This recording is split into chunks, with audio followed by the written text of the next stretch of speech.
Amém, glória a Deus. Graça e paz, meu querido irmão. Seja bem-vindo ao nosso culto nessa noite, você que está chegando agora. E hoje nós vamos falar um pouquinho no Evangelho de João. Eu quero que você abra a sua Bíblia no Evangelho de João, capítulo 6. O capítulo 6 é um capítulo magnífico. Não apenas ele, mas toda a palavra de Deus. É algo que nos inspira e é algo que nós precisamos a cada dia para continuarmos sobrevivendo a tudo isso. Então abra sua Bíblia lá no Evangelho de João, capítulo 6. Achou tua Bíblia? Estava perdida? Não? Seu aplicativo está fácil aí? Então abriu direitinho. Então vamos orar antes de nós lermos a palavra de Deus. Senhor Deus amado, no nome de Jesus nós queremos te pedir que o Senhor fale aos nossos corações. Usa, Senhor Deus, a minha vida para que eu possa transmitir tudo aquilo que o Senhor tem para cada um de nós. No nome de Jesus é que nós oramos. Amém. João capítulo 6.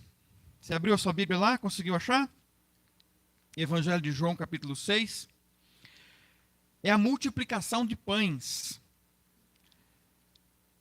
E não vou ler. Nós vamos fazer o seguinte, nós vamos fazer diferente. Nós vamos lendo e nós vamos debatendo sobre isso. Nós vamos entender hoje o texto, né? Vai ser um ensinamento da palavra de Deus.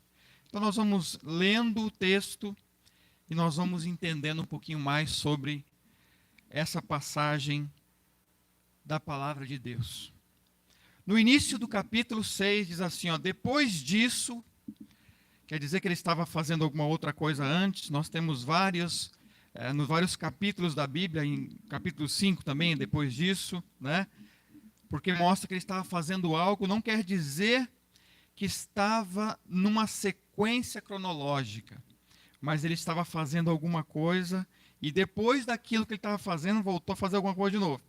Então, olha lá, depois disso, Jesus atravessou o lago da Galileia, que também é chamado de Tiberíades. Uma grande multidão o seguia, porque eles tinham visto os milagres que Jesus tinha feito. Então tinha uma grande multidão que estava seguindo a Jesus, e esse seguindo a Jesus não quer dizer que eram seguidores de Jesus, mas eles estavam seguindo porque tinham interesse naquilo que Jesus poderia oferecer, porque eles viram os grandes milagres que Jesus fez. Eles viram tudo aquilo que Jesus tinha feito e eles estavam seguindo a Jesus. Então, só para você poder entender, este capítulo, ele é o terceiro episódio dividido em 7 episódios no livro de João. Então, esse aqui é o terceiro episódio, que é o episódio O Pão da Vida. Jesus, ele tem vários momentos que ele diz, eu sou, e ele é alguma coisa, ele é realmente o Filho de Deus, ele é Pai, e ele se coloca como alguma outra coisa, como por exemplo agora que nós vamos ver, ele se colocou como o pão da vida. Ele se coloca como a luz do mundo, ele se coloca como a porta, como o bom pastor, como a ressurreição e a vida, o caminho, a verdade e a vida e a videira verdadeira. E nesse caso nós estamos falando aqui como o pão. Nós vemos aqui a grande multiplicação. Então nesse primeiro texto, ele estava fazendo grandes milagres e essa multidão estava atrás dele em busca do que ele poderia oferecer. No verso de número 3, diz assim, ele subiu um monte e sentou-se ali com os seus discípulos. Verso 4. A Páscoa, a festa principal dos judeus, estava perto. Nós estamos lendo uma passagem que ela é retratada nos 4 evangelhos. Nós temos os 3 primeiros evangelhos, chamados de sinóticos, porque são semelhantes entre si, e nós temos o 4º evangelho, que é o evangelho de João, que tem uma linguagem completamente diferente, mas esta passagem, que é a multiplicação de pães e peixes, ela se repete nos 4 evangelhos. Eu peguei o livro de João porque tem algumas coisas interessantes a nos acrescentar, que você vai entender depois no finalzinho, porque a todas as outras passagens, ele encerra dizendo que houve uma multiplicação que alimentou a todos e que tinham mais de 5.000 pessoas, mais de 5.000 homens, porque na verdade não se contava mulheres e crianças, então nós acreditamos que naquele momento tinha aproximadamente 20.000 pessoas. Você consegue imaginar isso? 20.000 pessoas? Se você já foi no estádio de futebol, você já deve ter visto essa quantidade de pessoas, até um pouco mais. Em várias capitais, em várias cidades do país, nós temos vários estádios que comportam até muito mais do que isso. Só para você poder ter uma ideia, então, desses 20.000 pessoas que estavam ali. E João, no verso de número 4, ele coloca que a Páscoa, que era a principal festa dos judeus, estava próxima. Então, ele está querendo dizer o quê? Ele está tentando, primeira coisa, lembrando que essa é a segunda Páscoa em que Jesus está passando, que ele coloca a primeira, a segunda e a terceira Páscoa, colocando o ministério de Jesus durante 3 anos, durante 3 Páscoas, e essa aqui é a segunda Páscoa em que Jesus está participando. Só que ele não vai participar lá em Jerusalém, ele está em outra região. Só que o fato de que João está colocando que é a Páscoa mostra que tinha muito mais gente se achegando àquela região toda para poder comemorar a Páscoa. E ele também coloca, pelo fato de que há uma multiplicação de pão, ele está lembrando, inclusive, o que aconteceu na Páscoa. Na Páscoa, a primeira Páscoa que acontece é que quando Deus tira o povo da escravidão no Egito, e aí tem aquele pão sem fermento, onde começa aquela primeira Páscoa, onde eles têm o cordeiro, onde todos aqueles são salvos por Deus, mas todos aqueles que não tivessem o sangue no umbral, eles teriam o seu primogênito morto. Então foi ali aquele momento que marcou a libertação do povo judeu da escravidão do Egito. Então ele coloca aqui também para poder relembrar o pão que foi aquele símbolo daquela primeira Páscoa. Pois bem, verso de número 5 diz assim: Jesus olhou em volta de si e viu uma grande multidão que estava chegando perto dele.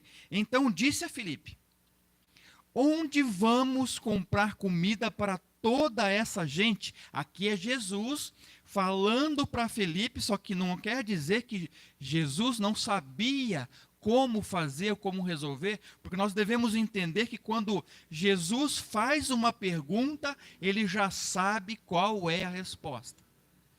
Jesus, ele é considerado, para nós, ele é o Filho de Deus, mas para muitas outras religiões, ele é considerado um grande profeta, ele é considerado um grande filósofo, porque ele tinha uma inteligência muito além do seu tempo.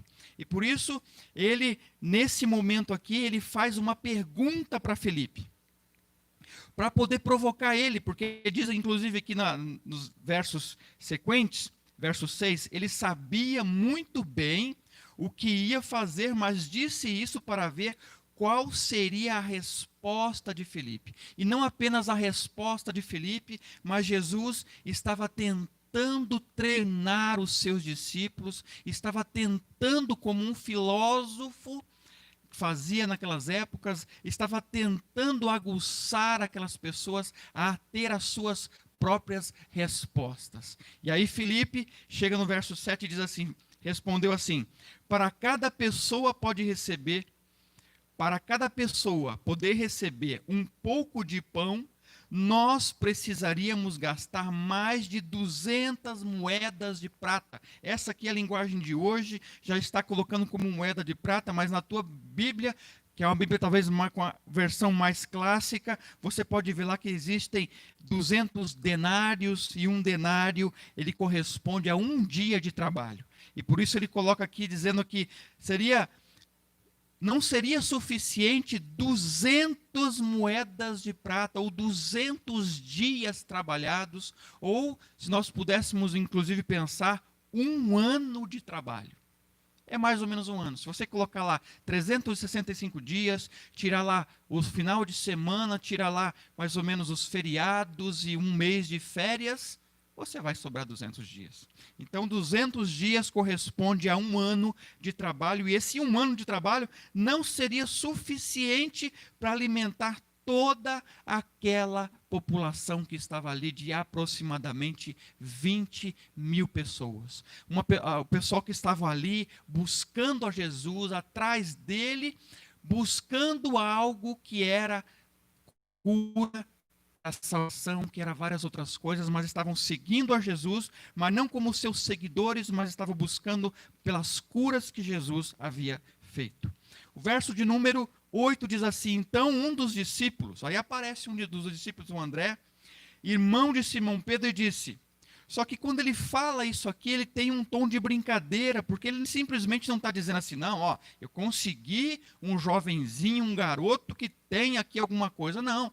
Ele simplesmente chega para Jesus, Jesus, olha só, tem um garotinho aqui que tem ali, ó, 5 pães, 2 peixes, mas ele mesmo fala no verso 9, mas o que é isso para tanta gente?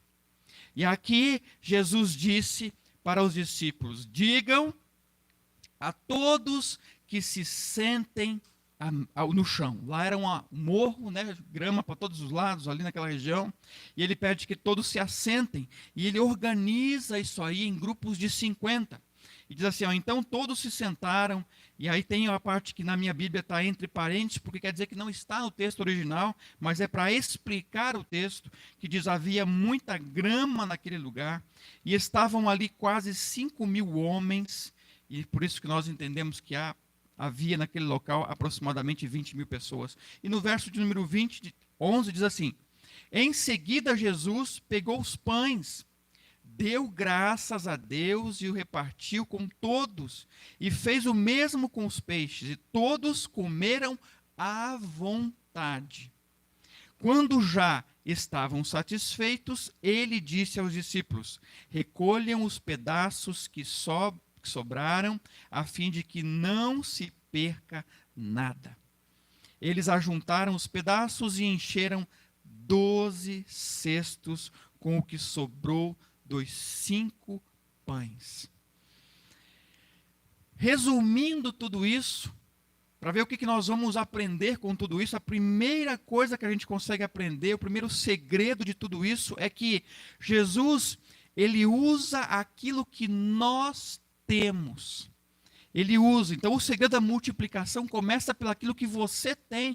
Então, não fique reclamando, murmurando ao Senhor, dizendo, eu não tenho isso, eu não tenho aquilo outro, porque Deus vai usar você por aquilo que você tem nas suas mãos. A gente vê o exemplo, inclusive, do Antigo Testamento, da mulher, da viúva, que tinha apenas azeite, e aí o desafio dela era pegar quantas vasilhas ela pudesse pegar, porque aquele azeite se multiplicou. O profeta falou, pegue quantas vasilhas você conseguir, e quantas vasilhas ela conseguiu, ela encheu e conseguiu vender, e conseguiu se livrar de todos aqueles problemas que ela tinha naquele momento. Então Deus, ele vai fazer com que nós temos, com o que você tem, então não fique de olho com o que as outras pessoas têm, não fique murmurando porque você não tem aquilo que os outros têm, porque Deus vai usar você com aquilo que você tem. É a primeira coisa que a gente aprende.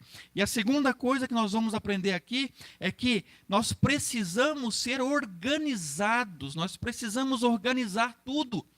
Jesus aqui coloca e fala para os discípulos, pegue esse povo todo e organize em grupos de 50, coloque lá um líder para cada um desses grupos, para que cada um desses grupos possa organizar tudo isso. Então, precisa de planejamento. Então, o segundo ponto é que nós precisamos organizar tudo. Se você está pedindo alguma coisa para o Senhor, se você está esperando alguma coisa do Senhor, você precisa se organizar, você precisa se preparar, para que quando Deus abrir as portas, você já esteja tudo organizado, para você poder fazer aquilo que Ele vai fazer na sua vida. Terceiro ponto, que nós aprendemos aqui, agradeça pelo que tem. Jesus pegou os 5 pães e os 2 peixes, elevou aos céus e agradeceu por aquilo que tem. Nós precisamos nos acostumar e voltarmos a agradecer por aquilo que nós temos. Eu tenho visto muitas pessoas que estão reclamando e murmurando por aquilo que elas não têm, dizendo: ah, Senhor, como eu gostaria que eu tivesse isso, como eu gostaria que tivesse aquilo outro, ah, fulano tem, ah, outro Beltrano tem e eu não tenho. Para de murmurar e agradece pelo que você tem. Porque o que você tem foi o Senhor Deus que permitiu que você tivesse. Se você tem uma casa, não te pertence, pertence ao Senhor, porque Ele te deu esse privilégio para você poder cuidar dessa casa enquanto você estiver aqui. Porque esse aqui é um período muito curto de vida para nós. Nós, na verdade, devemos pensar no futuro com o Senhor Jesus. Nós não temos que pensar em objetos, em coisas, em carros, em luxo. Nós devemos, na verdade, agradecer por tudo aquilo que nós temos.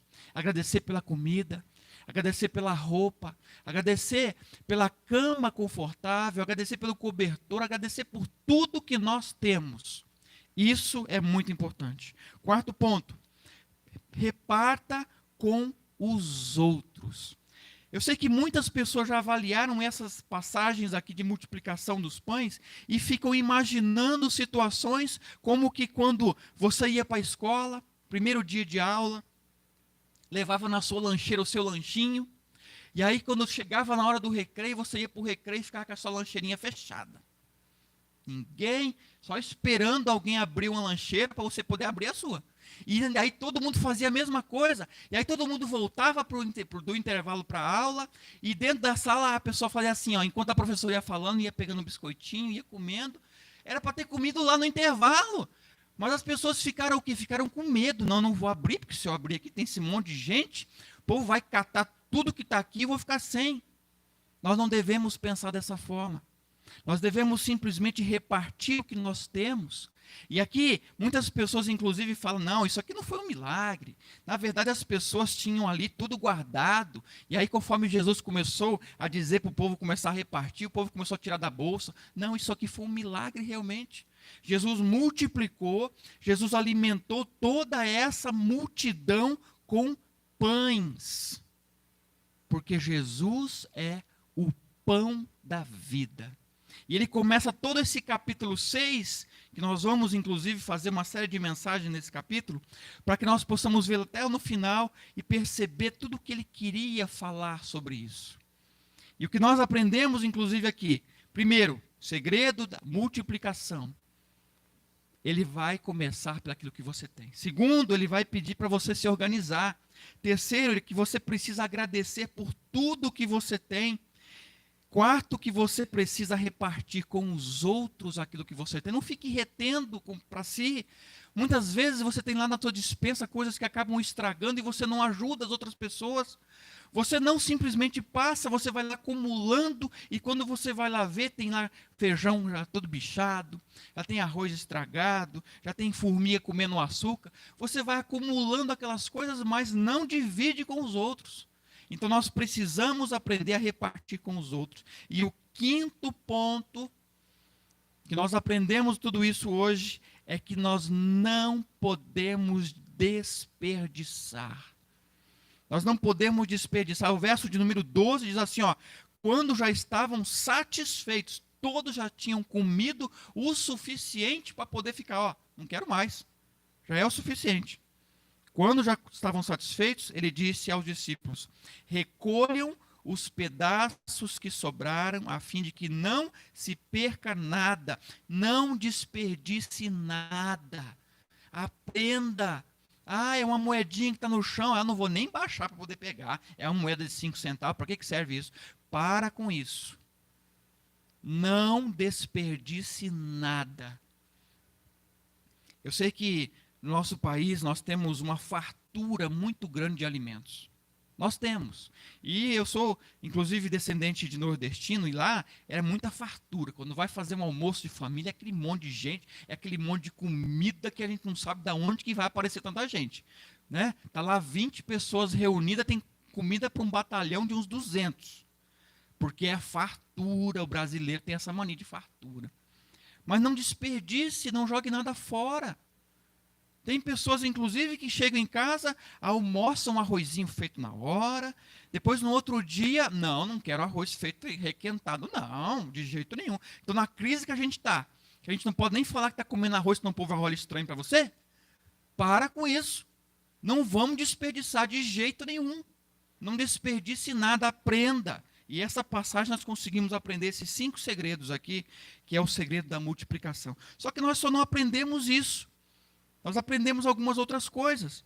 No verso de número 14 diz assim: os que viram esse milagre de Jesus disseram, de fato, este é o profeta que deveria vir ao mundo. É por isso que eu falei para você que nós estamos lendo no livro de João, porque nas outras passagens, olha só, eu até separei aqui as outras passagens. Então vamos lá.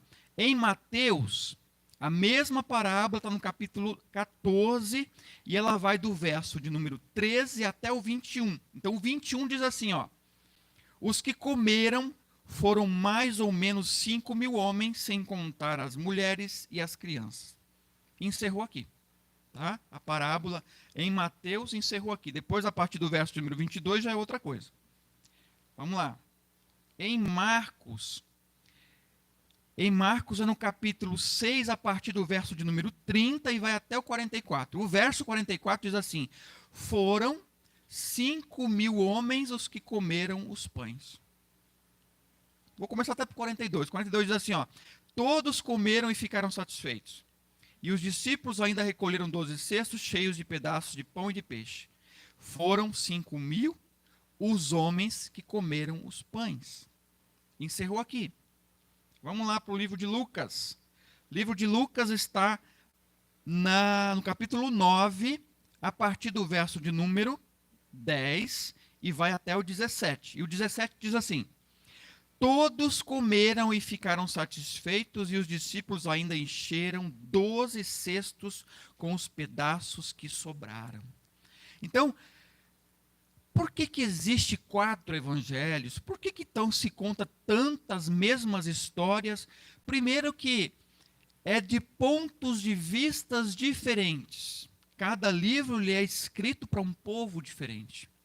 Mateus, por exemplo, é escrito para judeu, por isso que começa com a genealogia. Então, todos os livros foram feitos e escritos para povos distintos. Por isso que os 3 primeiros são bem semelhantes. Agora, o livro de João tem também algumas histórias, que também tem nos 3 primeiros, mas tem várias outras histórias, porque o livro de João é diferente dos 3 primeiros evangelhos. Por isso que, nesse finalzinho, tem algo muito importante para a gente poder salientar, que diz o verso de número 13, eles ajuntaram os pedaços e encheram 12 cestos com o que sobrou dos 5 pães. Ok, nos outros encerra aqui. Aí o verso de número 14, os que viram esse milagre de Jesus disseram, de fato, este é o profeta que deveria vir ao mundo. Por que eles entenderam isso? Primeiro que nós estamos falando de um povo judeu. Todos aqueles que estavam buscando a Jesus, a maioria era povo judeu, e a maioria conhecia as sagradas escrituras. E, inclusive, conhecia a passagem de Deuteronômio 18, verso 15, que diz assim: do meio de vocês, Deus escolherá para vocês um profeta. Do meio de vocês, é do meio dos judeus. Era irmão, era realmente judeu. Então escolherá para vocês um profeta que será parecido comigo, Moisés falando. E vocês vão lhe obedecer. Estão percebendo? Eles estão lá numa região que não tinha nenhum armazém, não tinha nenhuma lojinha, não tinha nada. Eles estavam simplesmente lá, inclusive nos outros evangelhos, discípulos chegam para Jesus, Jesus, manda esse povo embora, porque nós não temos que dar para eles o que comer. E Jesus, vamos dá você mesmo de comer para ele. E os discípulos ficam assim, como assim eu vou dar para ele de comer? Eu não tenho nada, não tenho. Então eles não entendem. Porque Jesus está ali fazendo a mesma coisa que aconteceu no Antigo Testamento. Estava o povo no deserto e Deus alimentou aquele povo com o maná, que é o pão que cai do céu. Então eles alimentaram lá, Moisés, com aquele povo é alimentado. E aí ele diz que entre o seu povo, o irmão, o judeu, seria um líder, seria um profeta, um grande profeta. E aí eles realmente percebem, porque eles conhecem a palavra de Deus. Então, o que nós conseguimos aprender também aqui é que nós, muitas das vezes, conhecemos a palavra de Deus, como aqui o povo também conhece a palavra de Deus. O povo aqui, mesmo conhecendo, vai atrás de Jesus, segue a Jesus, mas com interesse em Jesus. Estão percebendo? Olha o verso 15. Jesus ficou sabendo que queriam levá-lo à força para o fazerem rei. Então voltou sozinho para o monte. Jesus, vazou. Saiu correndo. Sabe por quê? Porque o povo queria fazer de Jesus um rei. E o que o rei faz? O rei governa e faz o desejo do povo. E ele queria que Jesus, o povo queria que Jesus se tornasse rei, queriam colocar ele à força como o rei daquela nação. E ele mesmo fazendo tudo isso, mostrando que ele era Jesus, que ele era o Messias, o enviado, conforme as promessas que tinha no Antigo Testamento, aquelas pessoas simplesmente não entendem. E nós caímos no mesmo erro, porque nós muitas das vezes não entendemos o que Jesus quer de nós. Nós simplesmente queremos milagre, nós queremos cura, nós queremos isso, queremos aquilo outro, mas na hora de realmente comer o pão da vida, nós falamos assim, não, vou passar essa, não quero não. Eu estou fazendo uma dieta de low carb, então não quero não, vou passar essa. As pessoas fazem isso, estão fazendo isso, simplesmente fugindo de Jesus porque querem ele apenas por interesse. Querem ele simplesmente por cura, eu quero, Jesus me ajuda, estou com um projeto aqui, me ajuda, teu emprego lá, me ajuda, faculdade, me ajuda. E quando ele quer participar da tua vida, quando ele precisa, eu sou o pão da vida. Não vou querer, vou passar. Vou ficar por aqui. Nós temos errado. Nós temos errado muito e nós conseguimos ver essas experiências lá do passado. Que o povo também, mesmo conhecendo a palavra de Deus, o povo também errou. E nós temos errado. E nós precisamos consertar isso. Nós precisamos realmente aceitar Jesus como Ele é. Se Ele é o pão da vida, nós precisamos comer esse pão, mesmo que seja indigesto. Mas nós precisamos desse pão, porque é o pão da vida eterna. Não é esse mesmo pão que nós comemos hoje e amanhã precisamos comer de novo, precisamos ficar dependentes do pão, da água, do alimento. Não. Esse pão nós não vamos ter mais fome. E nós vamos ver no eu sou todas as formas que Jesus se colocou para nós realmente entendermos que com Ele nós não precisamos de mais nada, conforme nós estávamos acostumados. Pão, nós comemos todos os dias. Tudo bem, pode ser que um dia ou outro você deixe de comer, mas nós precisamos do pão, nós precisamos do alimento. Aqui nós estamos colocando, Jesus coloca o pão como um alimento para saciar a necessidade física, e ele se coloca como o pão da vida, aquele que você comendo do pão da vida, você não vai precisar nunca mais, porque você não vai ter fome. Irmão, nessa multiplicação de pães, nós conseguimos realmente perceber que Jesus é que é o pão da vida. E nós precisamos nos alimentar dele, nós precisamos nos alimentar da palavra, nós precisamos consertar esses pequenos erros que nós estamos percebendo, como o povo lá fazia e caía no mesmo erro. Nós precisamos resolver isso, nós precisamos buscar mais o Senhor, nós precisamos nos colocar na presença dEle, nós precisamos falar assim, não simplesmente querer colocar Ele como o rei para fazer os nossos desejos, mas nós temos que nos jogar na presença dEle, dizer, Senhor, estamos aqui, nós somos teus servos e queremos fazer a tua vontade. Não queremos te colocar como rei, não queremos que o Senhor nos sirva, mas nós queremos fazer aquilo que o Senhor quer. E nós vamos ver, inclusive, nos outros versos, durante esses próximos domingos, tudo aquilo que o Senhor tem colocado para a gente poder aprender um pouco mais sobre o que Jesus é para nós. Meu irmão, que nessa noite você possa aproveitar desses segredos, que você possa realmente usar aquilo que você tem, se organizar, agradecer tudo que Deus tem te dado, repartir com os outros aquilo que você tem, porque tem muitas outras pessoas que não têm aquilo que você tem, e que você não desperdice aquilo que você tem. Não desperdice o seu tempo, não desperdice o alimento, não desperdice nada.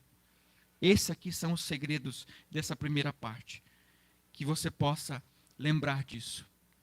Que Deus abençoe grandemente a sua vida e que nós possamos realmente não querer colocar Jesus como o nosso rei para fazer as nossas vontades, mas é que nós é que precisamos nos colocar na presença dele, dizendo, Senhor, eis-me aqui, usa a minha vida. Amém? Vamos orar? Feche seus olhos mais uma vez. Senhor Deus amado, no nome de Jesus, nós vimos, ó Pai, nessa passagem que o Senhor tem colocado para nós, ó Deus, tudo aquilo que nós precisamos mudar na nossa vida. Por isso, no nome de Jesus, ó Deus, que possamos realmente mudar, que possamos realmente nos organizar, que possamos usar aquilo que nós temos, que não fiquemos murmurando, Senhor Deus, sobre aquilo que nós não temos, mas que possamos aproveitar tudo aquilo que nós temos e usa as nossas vidas. Usa para aquilo que o Senhor quer. Que possamos nos prostrar na presença dEle, que possamos fazer a vontade dEle na minha vida e na vida do meu irmão.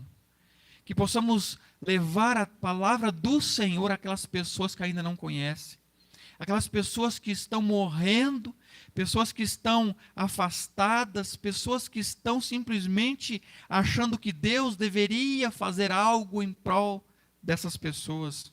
Mas é nós que precisamos fazer algo para o Senhor. Nós que precisamos servir a Ele. No tempo que nós estamos aqui, no